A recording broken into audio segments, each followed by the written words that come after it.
Estamos de novo para continuarmos este estudo sobre dispensações, estudo perigoso. Esta é a quarta lição. Tenho vindo a falar acerca de algo que é muito importante nós entendermos. Este estudo das dispensações é perigoso porque eles tentam dividir os atos de Deus em 7 períodos de tempo.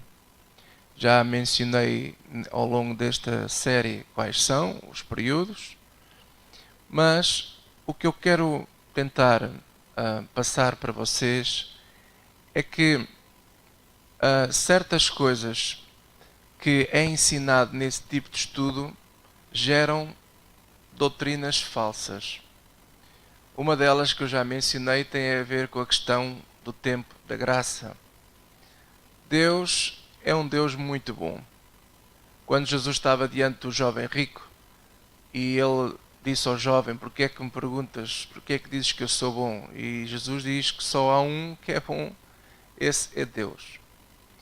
Porque a imagem de Deus ao longo destes anos todos, destes séculos todos, sempre foi uma imagem de um Deus austero, um Deus complicado, um Deus difícil.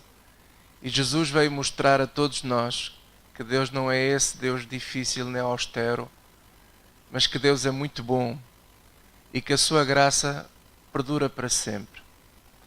Então, quando nós ouvimos dizer que estamos a viver o tempo da graça desde a queda de Adão, que esse tempo existe, e por causa desse amor de Deus e dessa graça, Ele fez de tudo para salvar a todos nós. E vemos isso acontecer também na vida de Abraão, na vida de David, na vida de tantos homens e mulheres de Deus que estão escritos suas histórias na Bíblia, as Escrituras Sagradas, para que nós possamos ver de facto essa graça maravilhosa de Deus. E é isso que eu tenho vindo a falar ao longo destas lições. Outra questão muito importante, e daí surge muita confusão, e daí eu digo que a origem desta confusão toda vem muitas vezes deste tal estudo das dispensações, é querermos dividir a questão da lei. Falamos da lei de Deus como algo que já não é para hoje, como se a lei de Deus fosse algo que existiu por um período de tempo e que agora rasgamos a lei toda, pomos-la toda no caixote de lixo, porque agora temos uma lei nova, que é a lei da graça. Se nós lermos com atenção as Escrituras, você vai encontrar nessa lei da graça, se assim que você quer chamar, os mesmos princípios que estavam estabelecidos na lei de Deus escrita por Moisés. E eu não entendo como é que as pessoas insistem em querer rasgar um monte de princípios que Deus falou, como se para hoje isso não valesse de nada. E isso não é verdade. Vou dar um exemplo. Vamos começar pelos primeiros 10 artigos da lei de Deus. Como vocês sabem, segundo alguns historiadores, eu por acaso não os contei, mas dizem que existem 613 artigos na lei de Deus. Muito bem, então vamos começar pelos primeiros 10, que é o que nós chamamos, e a Bíblia, não somos nós, a Bíblia chama os 10 mandamentos. Veja aí no livro de Êxodo, capítulo 20, onde está escrito quais são os 10 mandamentos. Êxodo, capítulo 20, aqui abrir a minha Bíblia, e diz assim a palavra de Deus no versículo 1. Então falou Deus todas estas palavras. Quem é que falou? Deus. Dizendo, primeiro, eu sou o Senhor teu Deus, que te tirei da terra do Egito, da casa da servidão. Então este é o primeiro mandamento. Lembra-te que eu sou o Senhor teu Deus, que te tirei do Egito, da casa da servidão. Daí que Jesus, referindo-se a este primeiro mandamento, ele está a dizer: amarás o Senhor teu Deus de todo o coração. Depois diz assim o versículo 3: não terás outros deuses diante de mim. Não farás para ti imagem de escultura, nem alguma semelhança do que há em cima nos céus, nem embaixo na terra, nem nas águas debaixo da terra. Não te encurvarás a elas, nem as servirás, porque eu, o Senhor teu Deus, sou Deus zeloso, que visita a maldade dos pais nos filhos até a terceira e quarta geração daqueles que me aborrecem. E faço misericórdia em milhares aos que me amam e guardam os meus mandamentos. Então este é o segundo mandamento, que está um pouco mais extenso, mais bem explicado, e o que Deus diz aqui é que não farás para ti imagem de escultura, nem servirás às imagens, nem terás outros deuses diante de ti. Infelizmente, isso é o que muitos em Portugal fazem. Desonram a Deus quando prestam homenagem à Virgem Maria, ao Santo António, ao São João, ao São Pedro, que agora estamos na época dos santos populares. Infelizmente, é um dos mandamentos em que hoje a maior parte das pessoas que se dizem cristãos, principalmente os que pertencem à Igreja Católica, muitos deles, infelizmente, desobedecem a este segundo mandamento. Ora, eu pergunto, será que Jesus veio abolir isto? Claro que não. Jesus próprio disse que amarás o Senhor teu Deus de todo o coração, referindo-se ao primeiro mandamento. E a Bíblia está cheia de passagens onde, por exemplo, o apóstolo Paulo fala para nós fugirmos da idolatria. E ele até diz que quem come dos sacrifícios da idolatria serve a demónios. E quantas vezes nós vemos isso na Bíblia? Então, nós vemos aqui que Jesus não veio abolir a lei, porque senão tinha que abolir isto também. No entanto, a Bíblia continua a falar contra a idolatria no Novo Testamento. Depois, vamos passar para o versículo 7, diz assim: Não tomarás o nome do Senhor teu Deus em vão, porque o Senhor não terá por inocente o que tomar o seu nome em vão. Muitas vezes as pessoas, em nome de Deus, fazem promessas e depois não as cumprem. Essas pessoas levam o nome de Deus em vão. Usam o nome de Deus para os seus próprios interesses e depois não cumprem aquilo que prometem, em nome de Deus. Ora, eu pergunto, será que Jesus veio abolir isso? É evidente que não. Porquê? Porque a Bíblia no Novo Testamento também está cheia de passagens de pessoas, aliás, de recomendações dos apóstolos para não fazermos isso. Estou-me a lembrar, por exemplo, da passagem de Ananias e Safira em Atos 5, que mentiram ao Espírito Santo, mentiram aos apóstolos, e Pedro disse: olha, tu não mentiste a mim, mentiste foi ao Espírito Santo. Lá está, tomaram o nome de Deus em vão. Em nome de Deus venderam uma propriedade, dizendo que tinham vendido por um certo preço, e depois foi e entregaram parte desse preço. Ora, isso é tomar o nome de Deus em vão. Eu pergunto, será que Jesus aboliu isso? É evidente que não. Mas, versículo 8, lembra-te do dia do sábado para o santificar.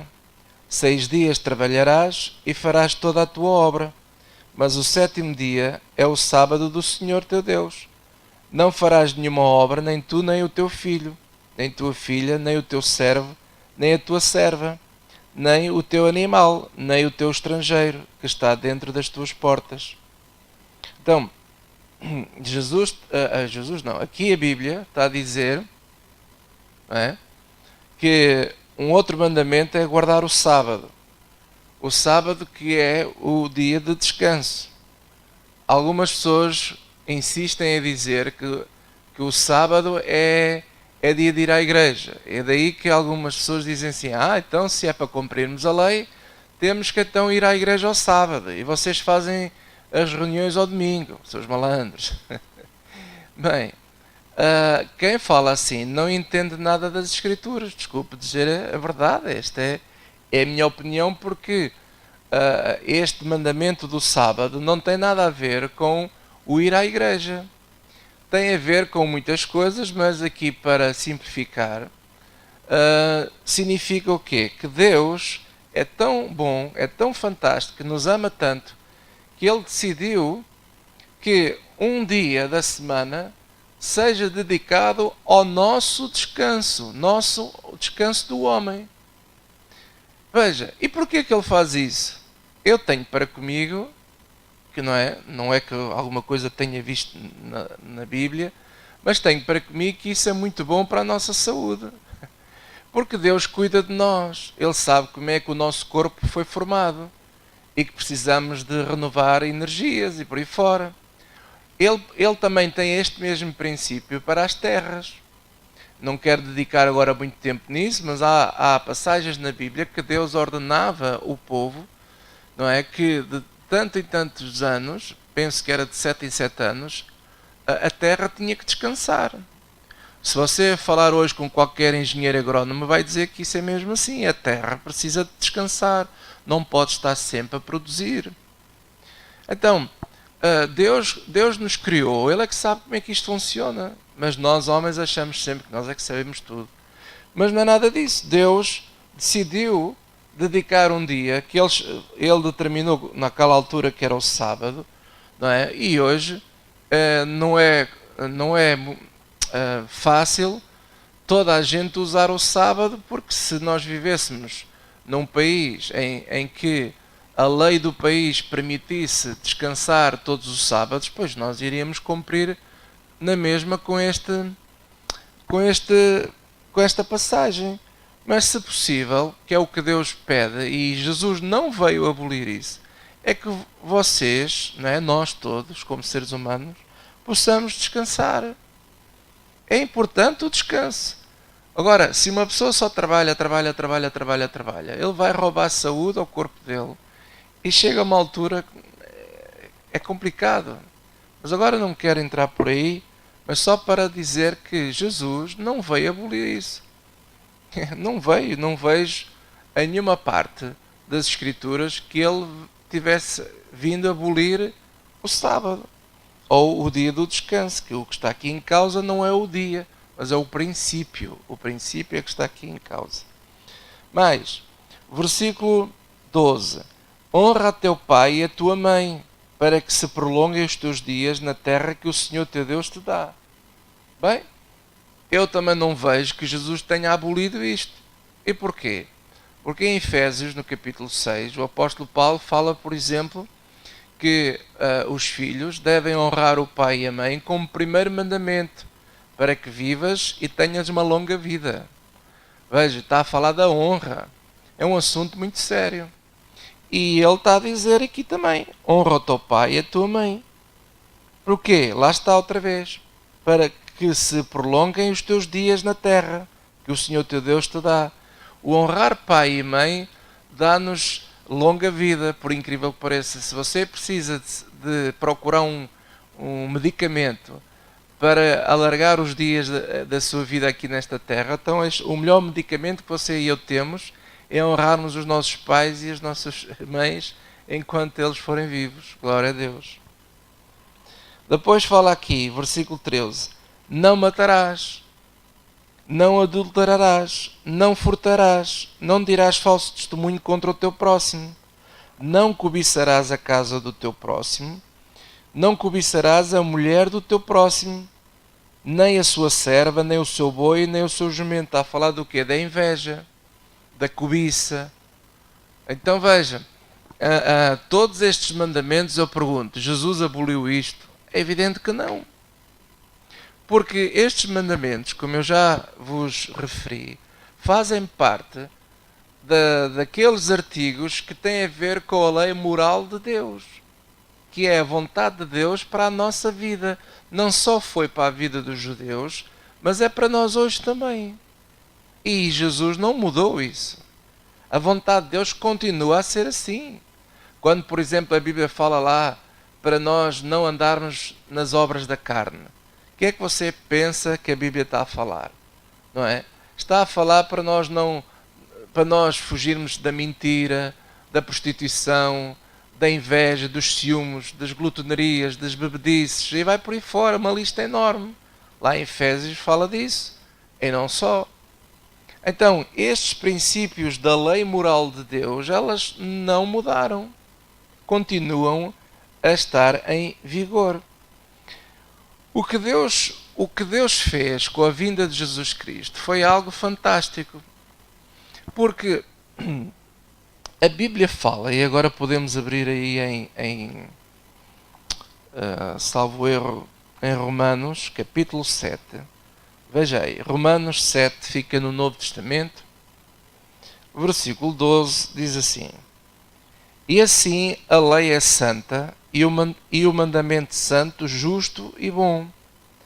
Veja, o próprio apóstolo Paulo reconhece que a lei de Deus é mandamento, é santo, é justa e é boa. São palavras do apóstolo Paulo. Para dizer o quê? Que a lei não presta. Agora que estamos no tempo da graça, não é? Como muitos de nós gostamos de chamar este tempo. Estamos no tempo da graça. Quer dizer o quê? Que agora não vamos mais ligar nenhuma àquilo que a lei de Deus diz. Não é nada disso. A lei é boa, ela é santa, ela é justa. Só que há algo naquela lei de Deus que nos condena a todos.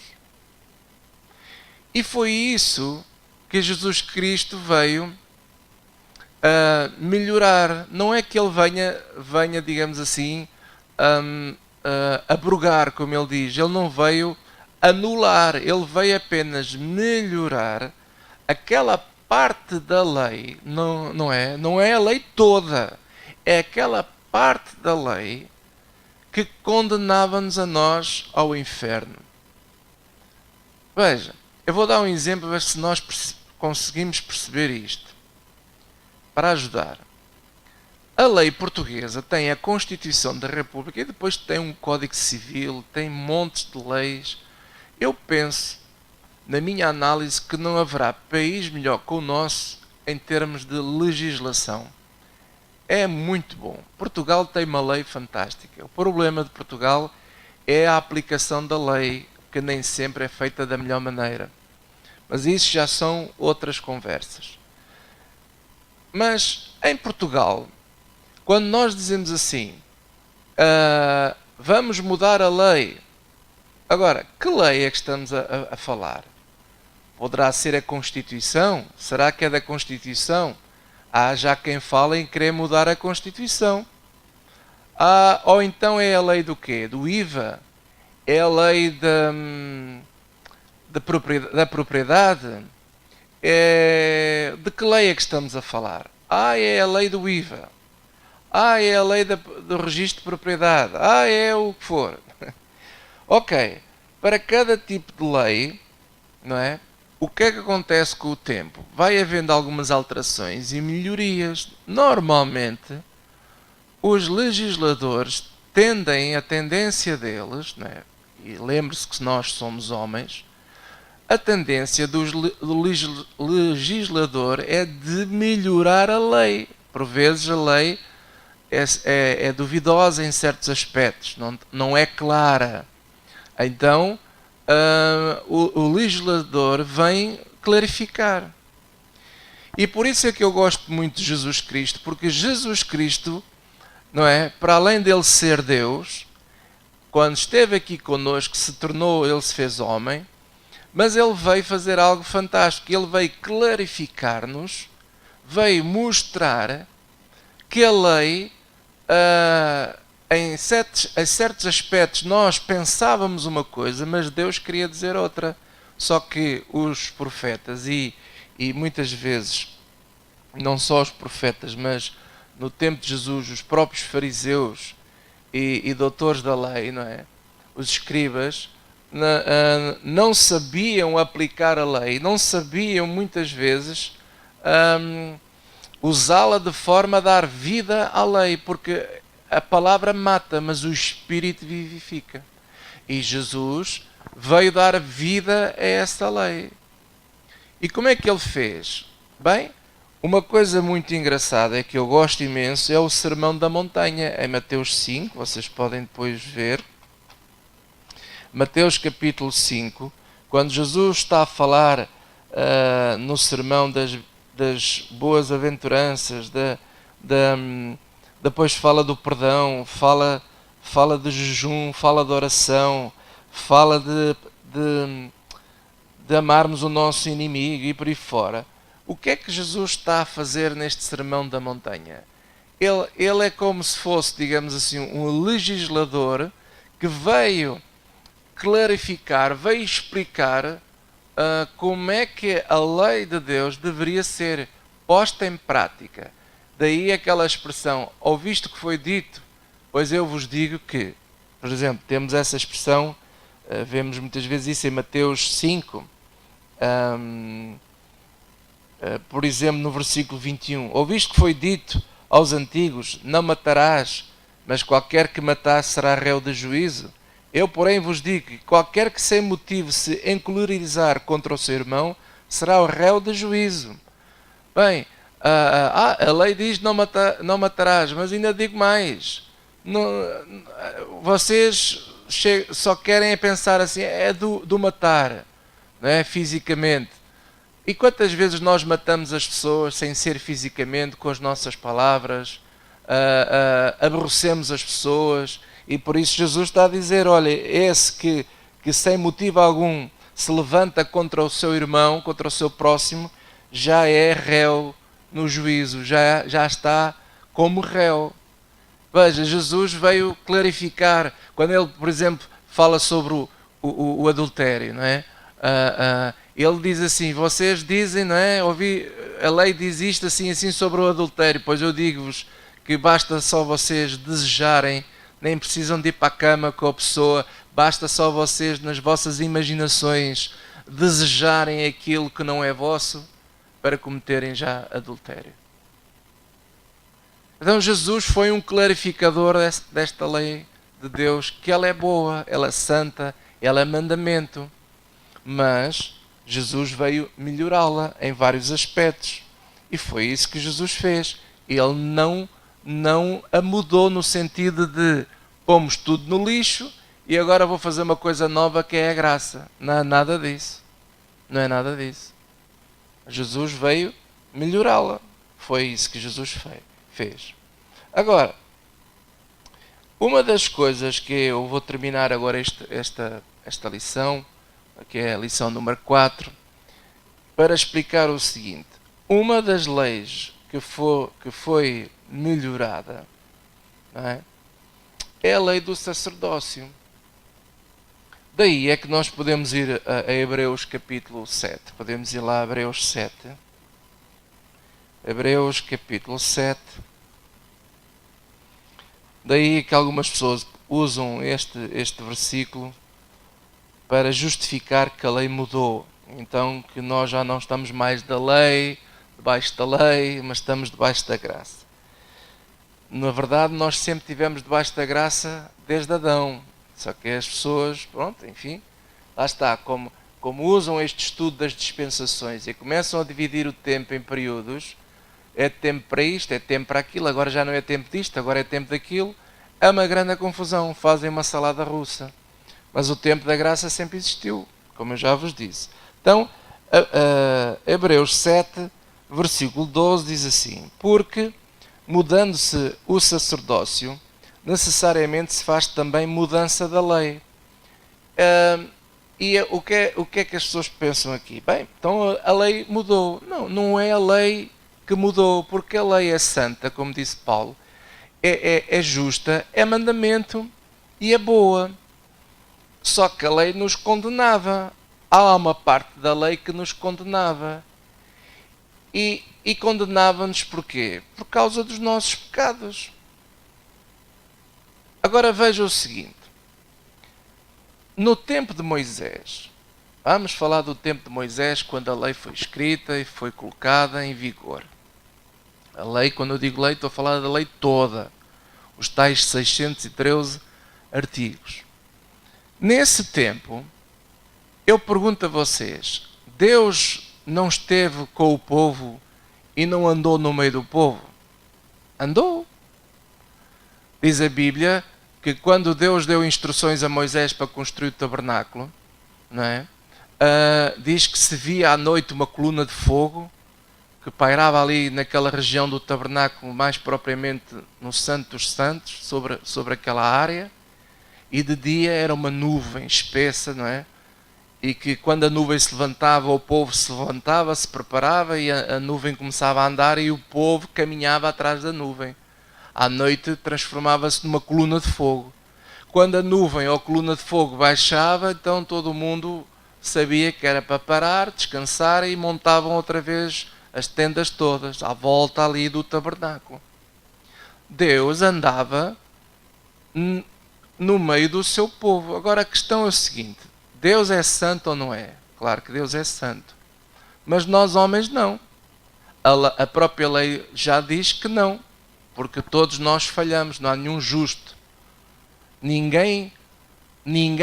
Não há registro na história da Bíblia que algum homem alguma vez tenha sido salvo por cumprir a lei de Moisés. A pessoa que esteve mais perto de o fazer foi aquele jovem rico. Mas faltava-lhe qualquer coisa, foi o que Jesus disse: falta-te uma coisa. Quem é que conseguiu cumprir a lei toda? Foi Jesus Cristo, por isso é que ele foi considerado o justo. Então, voltando lá atrás ao tempo de Moisés, ninguém era salvo por cumprir a lei, porque nunca ninguém conseguiu a cumprir. Agora eu pergunto, estavam todos condenados para ir para o inferno? Não. Tanto que não, que Deus andava lá no meio deles. Só que havia o exercício do sacerdócio. Israel era uma nação sacerdotal, como hoje também a igreja, não é? A igreja não, nós os cristãos somos pedras vivas também, somos santos, nós somos sacerdotes também, como diz lá em 2 de Pedro 2, ou 1 de Pedro 2, 20, salvo erro. Então, havendo uma nação sacerdotal, havia os sacerdotes que expiavam, sacrificavam os animais, e Deus, por instruções de Deus, eles faziam isso, não é? E Deus aceitava o sangue daqueles animais todos que eram sacrificados, que tapavam, digamos assim, os nossos pecados. E Deus, que é santo, aceitava estar ali, naquele lugar, e ele, Deus, respondia às orações daquele pessoal todo, não é? Não porque o pessoal merecesse, mas porque animais inocentes pagavam o preço de nós podermos estar ali perto de Deus, deles estarem perto de Deus e de serem ouvidos por Deus e ajudados por Deus. E Deus então ia aceitando essa situação, tapando as nossas asneiras, e lá está, a sua graça, o amor e a sua misericórdia perdurava ali naquele tempo também, sobre a vida de toda a humanidade, todas aquelas pessoas que estavam ali junto ao tabernáculo. Glória a Deus. Com a vinda de Jesus Cristo, João Batista diz assim: eis o Cordeiro de Deus que tira o pecado do mundo, não é? Referindo-se a Jesus Cristo. Com a vinda de Jesus Cristo, daí que o livro de Hebreus é muito bom, porque explica exatamente esta mudança de sacerdócio. Jesus se tornou nosso sumo sacerdote agora. Não mais é humano, digamos assim, mas é divino. O sangue de Jesus Cristo já não é mais o sangue de animais, não é? De carne, mas é um sangue divino que veio purificar, não veio só tapar, mas veio tirar todos os nossos pecados. E é que acontece, é o que a Bíblia diz, que Deus perdoa os nossos pecados e deles não se lembra mais.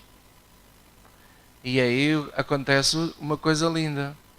Jesus veio, morreu no nosso lugar, seu sangue foi expiado, ele foi sacrificado, para que o seu sangue nos lavasse a nós todos, nos retirasse o pecado que nos separava de Deus, e nós agora podemos chegar com confiança à presença de Deus sem precisar mais de sacrificar animais nenhuns. e estamos santificados na presença de Deus. Deus que é santo pode falar connosco, porque Ele já não vê mais em nós pecado, mas vê a santidade, vê que o sangue de Jesus Cristo lavou-nos por completo. Estamos limpos diante de Deus. Aleluia. Foi este sacerdócio, foi esta lei que foi alterada, que foi melhorada. Não precisamos mais de andar a matar animais. E se nós lermos Hebreus todo, temos que ler o contexto disto tudo, vocês vão chegar a esta conclusão, com certeza. É impossível não chegar. É impossível não chegar. Então, quando alguém diz assim, então já não estamos mais debaixo da lei, estamos debaixo da graça. Falam de uma maneira como se a lei foi toda revogada, toda deitada para o lixo, mas não foi. Nós já vimos que a lei moral continua a vigorar. Li para vocês os primeiros 10 artigos da lei, os 10 mandamentos, e eu acredito de todo o meu coração que nada daquilo mudou. O que mudou foi o exercício do sacerdócio sobre a nossa vida.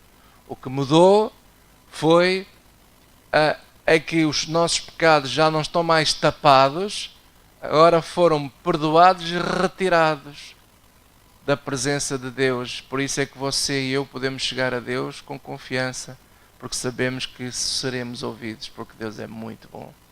Aleluia. Amém? No próximo estudo, eu quero então começar com a questão das festas judaicas, porque isso é uma outra lei que tem a ver com a lei das festas. Está. É como a lei portuguesa. Tem Constituição, tem a lei civil, tem a lei para isto, tem a lei para aquilo, a lei do IVA, tem tudo. E nós temos que entender, não é? O que é a lei que foi melhorada para nós entendermos que há coisas que já não é para se fazer mais, como antigamente fazia. Neste caso, por exemplo, na lição que eu falei hoje, já não precisamos mais de nenhum sacerdote, de nenhum homem de Deus que venha expiar os nossos pecados. Glória a Deus. Nem precisamos de os confessar a ninguém. Confessamos os nossos pecados e Deus é fiel e justo para nos perdoar, porque o sangue de Jesus Cristo já valeu para sempre. Aleluia. Glória a Deus por isso. Então, a próxima lição será, então, vamos abordar as festas, a lei das festas judaicas. Até a próxima.